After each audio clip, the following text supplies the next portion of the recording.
किसने कहा आपकी याद नहीं आती, बिना याद किए कोई रात नहीं जाती। किसने कहा आपकी याद नहीं आती, बिना याद किए कोई रात नहीं जाती।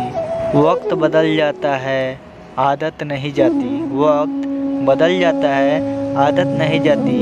आप खास हो यह बात हर बार तो कहीं नहीं जाती, तो कहीं नहीं जाती।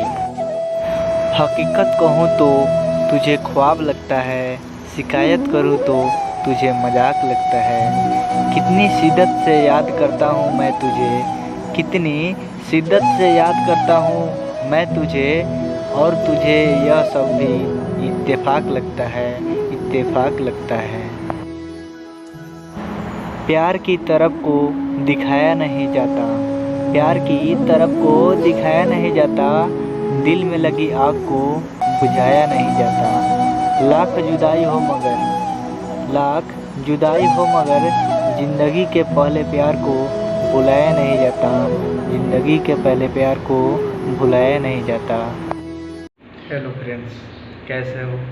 अच्छे ही होंगे। आप देख रहे हैं ललिता शायरी खजाना को।